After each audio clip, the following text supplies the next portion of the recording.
Hello friends, welcome to learn services. This is Ram Soni. हमारे देश में वोटिंग राइट को लेकर काफी कंफ्यूजन रहा है कि वोटिंग राइट किस तरह का राइट है, किस तरह का अधिकार है। ये एक कॉन्स्टिट्यूशनल राइट है, या तो ये एक लीगल राइट है, या तो एक फंडामेंटल राइट्स है।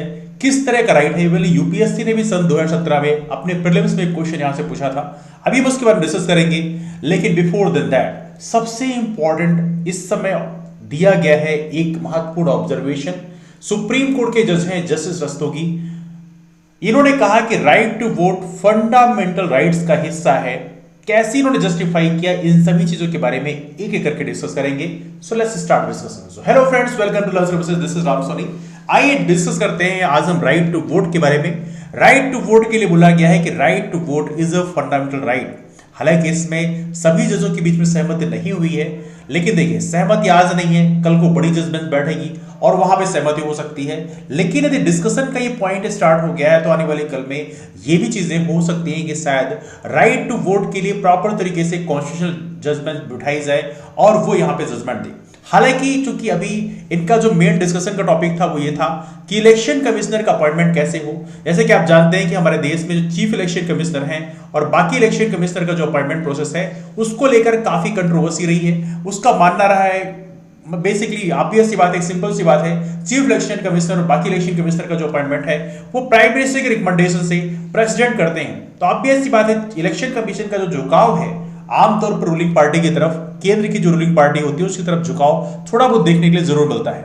लेकिन यहां पर अपोजिशन पार्टीज ने इसकी ट्रांसपेरेंसी को रिस्टोर करने के लिए, ट्रांसपेरेंसी को डेवलप करने के लिए यहां पर सुप्रीम कोर्ट में मामला ले गए। और यहां पर एक बड़ा डेवलपमेंट है कि सुप्रीम कोर्ट ने ऑर्डर दिया है कि चीफ इलेक्शन कमिश्नर और इलेक्शन कमिश्नर का जो अपॉइंटमेंट है वो प्राइम मिनिस्टर की रिकमेंडेशन से सीधे नहीं होगा। यहां पर एक कमेटी होगी जिसमें प्राइम मिनिस्टर होंगे, इसके अलावा लीडर अपोजिशन लोकसभा के होंगे और साथ में चीफ जस्टिस ऑफ इंडिया। ये 3 मेंबर कमेटी है जो डिसाइड करेगी कि हमारे देश में चीफ इलेक्शन कमिश्नर और इलेक्शन कमिश्नर कौन होंगे, और उसके बाद में उनकी रिकमेंडेशन राष्ट्रपति को जाएगी और फिर राष्ट्रपति उसमें साइन करेंगे और फिर उनको अपॉइंट किया जाएगा। अब देखिए यहां पर आपको समझना एक और महत्वपूर्ण चीज है कि हमारे देश में अभी तक चीफ इलेक्शन कमिश्नर का जो रिमूवल प्रोसेस है वो सुप्रीम कोर्ट जजेस होता था।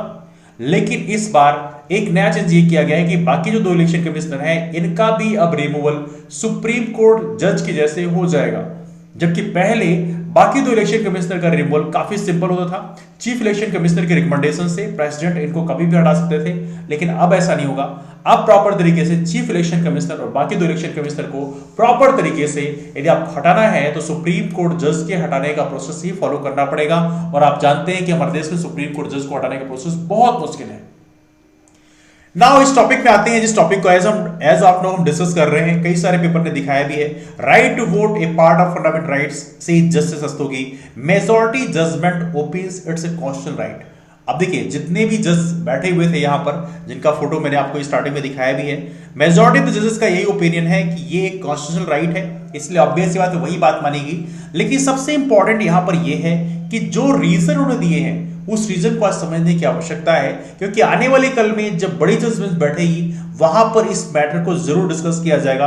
बिकॉज जस्टिस रस्तोगी के जो ऑब्जर्वेशन है वो अपने आप में काफी इंपॉर्टेंट हो जाते हैं। एवोल्यूशन 2017 में यूपीएससी ने क्वेश्चन पूछा था, आप देख सकते हैं यहां पे लिखा है, right to vote and to be elected in India is a fundamental right, natural right, constitutional right या लीगल राइट। बहुत सारे कोचिंग इंस्टीट्यूशंस ने इसको लीगल राइट बताया है, लेकिन इसका सही आंसर था वो है कॉन्स्टिट्यूशनल राइट। एवली यूपीएससी ने इसको सही माना है, एवली एनसीईआरटी में भी कॉन्स्टिट्यूशनल राइट ही लिखा हुआ है। ना आगे चलते हैं, यहां पे मामला क्या है। तो यहां पर जस्टिस रस्तोगी की ऑब्जर्वेशन क्या है, इनका कहना यह है कि राइट टू वोट ना सिर्फ एक कॉन्स्टिट्यूशनल राइट है, बल्कि ये हमारे संविधान का जो पार्ट 3 है, आपको पता होना चाहिए हमारे संविधान का जो पार्ट 3 है वो फंडामेंटल राइट्स के लिए होता है। आर्टिकल 12 से लेके आर्टिकल 35 तक के जो आर्टिकल्स हैं वो फंडामेंटल राइट्स में आते हैं। और इन्हें कहना यह है कि हमारे संविधान के जो आर्टिकल हैं 15, 17, 19, 21, कहीं ना कहीं इसका इन्फ्लुएंस यहां से देखने को मिलता है। ये आर्टिकल्स भी इस चीज को नोटिफाई करते हैं कि वोटिंग राइट इनका हिस्सा है। अब देखिए एवनली देखा जाए तो आर्टिकल 326 यदि आप पढ़ेंगे हमारे संविधान का जो आर्टिकल 326, उससे प्रॉपर तरीके से इलेक्शन कमीशन के बारे में तो डिस्कस किया गया है, वोटिंग कैसे होगी, एडल्ट फ्रेंचाइज से होगा, सब कुछ लिखा हुआ है। लेकिन इससे रिफ्लेक्ट होता है कि वोटिंग राइट के बारे में आर्टिकल 326 में ऑलरेडी लिखा हुआ है, इसलिए हम लोग इंटरप्रेट करते हैं कि वोटिंग राइट एक कॉन्स्टिट्यूशनल राइट है। लेकिन यहां पर प्रॉपर तरीके से जब देखें कि जस्टिस रस्तोगी ने क्या ऑब्जर्वेशन दिए, जरा इसको समझने का प्रयास करते हैं। सबसे महत्वपूर्ण ये लाइन है, आप देखेंगे यहां से लेकर यहां तक इनका कहना है कि राइट टू वोट एक एक्सप्रेशन है एक सिटीजन की चॉइस का। ऐसे आर्टिकल 19(1) यदि आप पढ़ते हैं, आर्टिकल 19(1)(a) यदि आप पढ़ते हैं, यहां पे लिखता है, क्या लिखता है, freedom of speech and expression. दो टर्म है, freedom of speech and expression. Speech तो चलो ठीक है, बोलने की आजादी है। एक्सप्रेशन ये टर्म काफी इंपॉर्टेंट है। एक्सप्रेशन आप किसी भी तरह से कर सकते हैं, अपनी भावनाओं को एक्सप्रेस कर सकते हैं, लेकिन ये भी आप एक्सप्रेस कर सकते हैं कि मैं इस आइडियोलॉजी को सपोर्ट करता हूं। जैसे मान लीजिए यदि आप बीजेपी को वोट करते हैं, मतलब बीजेपी की आइडियोलॉजी को आप सपोर्ट करते हैं, या आपने वोट करके एक्सप्रेस कर दिया, है ना। तो एक्सप्रेशन एक काफी महत्वपूर्ण टर्म है और ऑब्वियस बात है आर्टिकल 19(1)(a) से ये आप यहां पर डिराइव कर सकते हैं। तो जस्टिस रस्तोगी का कहना यह है कि यहां पर आर्टिकल 19(1)(a) से भी हम लोग वोटिंग राइट को डिराइव कर सकते हैं, because that is also form of expression. दूसरा कहते हैं राइट टू वोट जो है एक सिटीजन की लाइफ से जुड़ा हुआ मामला है। ऑब्वियस सी बात है, एक बहुत ही महत्वपूर्ण टूल है आपकी डेस्टिनीज को चूज कर। बेसिकली एक सिटीजन अपने डेस्टिनीज को चूज करता है गवर्नमेंट को चुन के। अब देखिए, जो गवर्नमेंट आप चुन रहे हैं, ऑब्वियस बात है आपकी लाइफ जुड़ा हुआ मामला है, और आर्टिकल 21 बोलता है right to life and personal liberty. तो यहां पर इनका इंटरप्रिटेशन क्या है कि आर्टिकल 21 हो चाहे आर्टिकल 19(1)(a) हो, इन दोनों में कहीं ना कहीं फंडामेंटल राइट्स छुपा हुआ है। ये कह रहा है जस्टिस रस्तोगी का। हालांकि बहुत सारे सामाजिक आंदोलन चलाने वाले बहुत सारे लीडर्स ने ऑलरेडी ये चीजें पहले ही बोली हैं, लेकिन जस्टिस रस्तोगी जो कि सुप्रीम कोर्ट के जज हैं, और उनका ऑब्जर्वेशन एक ऐसे वक्त में काफी इंपॉर्टेंट हो जाता है। अब देखिए, जस्टिस रस्तोगी का जो अटेम्प्ट है, कहीं ना कहीं आने वाले कल में कॉन्स्टिट्यूंट असेंबली की डिबेट को भी यहां पर उन्होंने डिस्कस किया।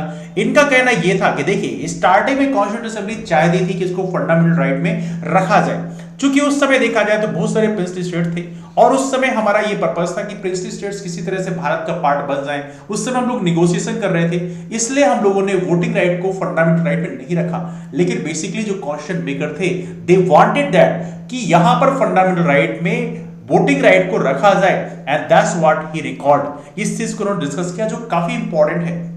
इसके अलावा उन्होंने ये भी इंपॉर्टेंस से डिस्कस किया कि राइट टू वोट और यूनिवर्सल एडल्ट फ्रेंचाइज जो है वो हमारे देश का फाउंडेशन है। सोचिए, हमारे देश में एज ऑफ नो 75 ईयर का इंडिपेंडेंस हो चुका है, और इस कंडीशन में क्या आप थोड़ा सा भी आप सोच भी सकते हैं कि किसी इंसान का वोटिंग राइट छीन लिया जाए तो हमारे देश की डेमोक्रेसी ऑलमोस्ट खतरे में पड़ जाती है। मतलब एक भी इंसान कहते आप वोटिंग राइट छीनते हैं, इसका मतलब यह है कि डेमोक्रेसी को अपने आप में खतरा हो जाता है। This is what he anyhow try to convince other people as well. अब देखा जाए तो जस्टिस रस्तोगी की जो ऑब्जर्वेशन है अपने आप में काफी इंपॉर्टेंट है, मुझे भी काफी अच्छा लगा। आर्टिकल 19(1)(a) के थ्रू कनेक्ट करके जैसे उन्होंने बोला, और आर्टिकल 21 के थ्रू कनेक्ट करके जैसे बोला, वो काफी इंपॉर्टेंट था। आने वाले कल में जरूर ये मैटर ऑफ डिबेट बनेगा कि वोटिंग राइट एक फंडामेंटल राइट होना चाहिए नहीं होना चाहिए। अब देखिए, मेन जो मामला था, केस था, वो किसका था? केस था इलेक्शन कमीशन ऑफ इंडिया पे। इसलिए यहां पर बाकी जजेस ने यहां पर कंप्लीट फुल अपना डिसीजन नहीं दिया। लेकिन यस, यदि आने वाले कल में यदि मामला वापस से पिटीशन फाइल की जाती है कि फंडामेंटल राइट वोटिंग राइट एक फंडामेंटल राइट होना चाहिए नहीं होना चाहिए, तो जरूर यहां पे जजमेंट हमें देखने के लिए मिल सकते हैं। नाउ राइट टू वोट के बारे में थोड़ा डिस्कस कर लेते हैं, क्योंकि राइट टू वोट ही हम लोग पढ़ रहे हैं। अब देखिए, हमारे देश में जो नॉन रेजिडेंट इंडियंस हैं, एनआरआईज हैं, पहले एनआरआईज को हमारे यहाँ वोटिंग राइट नहीं मिलता था। एनआरआईज कौन होते हैं, आप नीचे कमेंट में बता सकते हैं क्या कि हमारे देश से कोई कितने दिन के लिए यदि बाहर रहता है तो उसको एनआरआईज डिक्लेयर कर दिया जाता है? Please do comment below. अब देखिए, एनआरआईज की बात करें, टैक्स पर्पसेस के लिए एनआरआई जो हैं, ऑब्वियस बात है उनको भारत का रेजिडेंट नहीं मानते। अब देखिए, यहां पर आपको महत्वपूर्ण बात है याद रखना है कि एनआरआईज को वोटिंग राइट पहली बार दिया गया सन 2011 में। तो ये बदलाव किसमें किया गया था? Representation of the people act 1950 में। अब देखिए, रिप्रेजेंटेशन ऑफ पीपल एक्ट 1950 में वोटिंग राइट के बारे में बात की गई है, and that's also one of the reason कि कई बार कुछ लोग वोटिंग राइट को लीगल राइट नहीं बोलते हैं। लीगल राइट क्या होता है? जब किसी एक्ट के माध्यम से कोई अधिकार आपको दिया जाए उसे बोलते हैं लीगल राइट। तो यहां पर चूंकि रिप्रेजेंटेशन ऑफ पीपल एक्ट 1950 में भी वोटिंग राइट पर डिस्कस किया गया है, दैट्स व्हाई कुछ लोग आज भी इसको लीगल राइट बोलते हैं।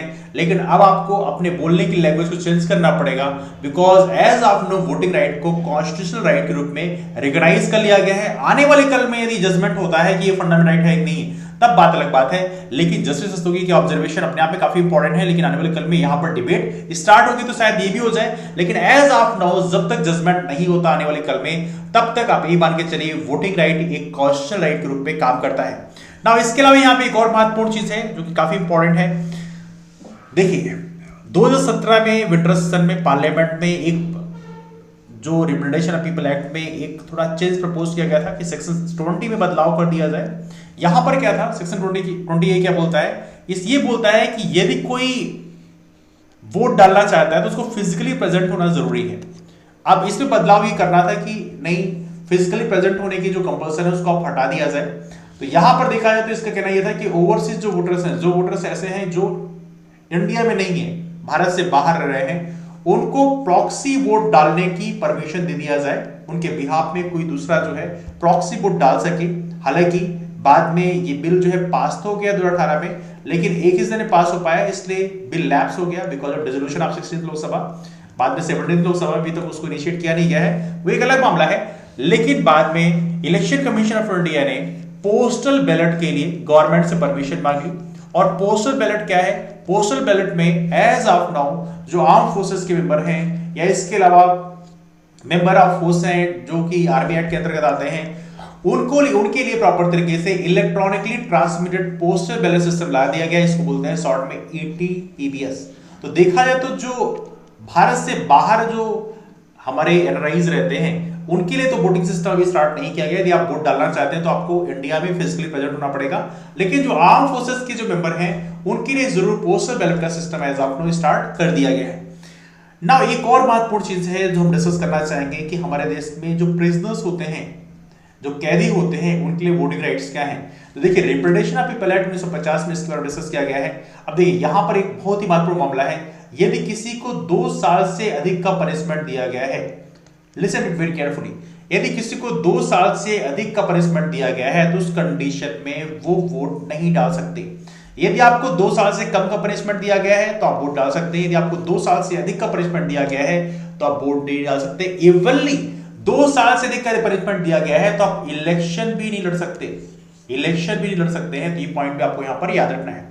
दूसरा, अंडर ट्रायल जो प्रिजनर्स हैं इनकी बात करें तो इनको भी एक्सक्लूड किया गया है, मतलब ये वोट नहीं डाल सकते। हाँ, यदि किसी को प्रिवेंटिव डिटेंशन के अंतर्गत जेल में रखा गया है तो उस कंडीशन को पोस्टल बैलेट के माध्यम से वोट डालने की इजाजत होगी। तो ये सारे मामले आपको यहाँ पे याद रखने हैं। This is the very very important point. Now last में एक थोड़ा सा पॉइंट और डिस्कस कर लेते हैं कि हमारे देश में जो नेशनल वोटर्स डे है इसको हम लोग सेलिब्रेट करते हैं 25 जनवरी 2023 को।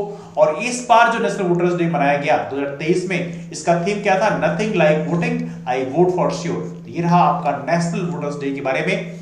तो ये रहा डिस्कशन हमारा वोटिंग राइट्स के बारे में। डिस्कशन को बीच वाइंड अप करेंगे। यदि आपके पास कोई डाउट्स हो तो आप नीचे कमेंट कर पूछ सकते हैं। वीडियो पसंद आया तो लाइक कर दीजिए, दोस्तों को शेयर कर दीजिए, और चैनल को सब्सक्राइब नहीं किया then do subscribe the channel.